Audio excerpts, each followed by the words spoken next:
Good morning.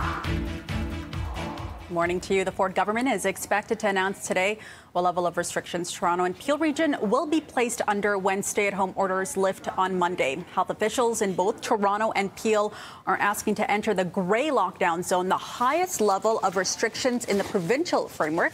Dr. Lawrence Lowe, Peel's medical officer of health, joined BT this morning. He says reopening must be done cautiously, especially as new variants spread. I know for many who are frustrated, especially our businesses, they're looking for certainty when they reopen. And so my goal, my definition of success is not simply just reopening. My definition of success is when we reopen, we stay open and we exit from the pandemic altogether. North Bay Parry Sound will also move into the province's color-coded system next week. The three hotspots are the last three areas to move into the province's color-coded framework. And the province is planning to be ahead of schedule when it comes to vaccinating all Ontarians. We're looking at the end of the summer, probably into perhaps September, but I think it's fair to say that we will be able to shorten that timeline. We've vaccinated more than anyone in the entire country. We're going to continue doing that. A new vaccination plan is in the works, and the government says a revised version will be released very soon. The shorter timeline is thanks in part to the approval of the AstraZeneca vaccine, as well as new guidelines for delaying second doses in an effort to get more people their first shot sooner. The Premier has blamed the federal government for not getting vaccines to Ontario faster, a complaint other provinces also have. I do not think it's acceptable that Canada is 44th in the world in per capita administration of COVID-19 vaccines. I think it's an embarrassment. The responsibility of procuring vaccines, which they have done a disappointing job at best. The premiers are calling for increased health transfers from Ottawa. It comes as Health Canada says a decision on Johnson & Johnson's single-shot vaccine is days away. It would be the fourth vaccine to join the fight against COVID-19 in this country.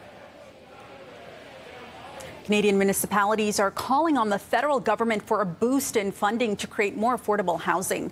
The Federation of Canadian Municipalities is asking the Liberals for $7 billion in the upcoming budget to turn unused properties into affordable housing. The group says funding could create up to 24,000 units in urban and rural communities. The request is 7 times the amount allocated to a rapid housing program launched by the Liberals last year.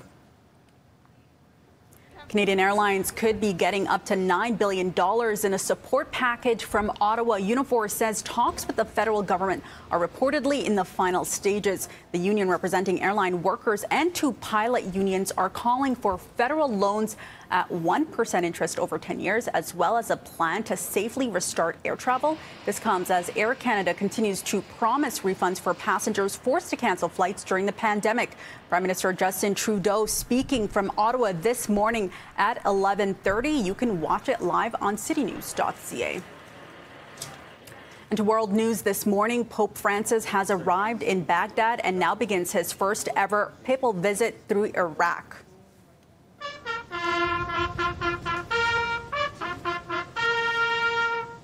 With heightened safety risks, 10,000 security forces are being used to protect the pontiff. The trip includes a visit to the former Islamic State stronghold of Mosul. Francis will also meet Iraq's top Shia Muslim cleric, Grand Ayatollah Ali al-Sistani.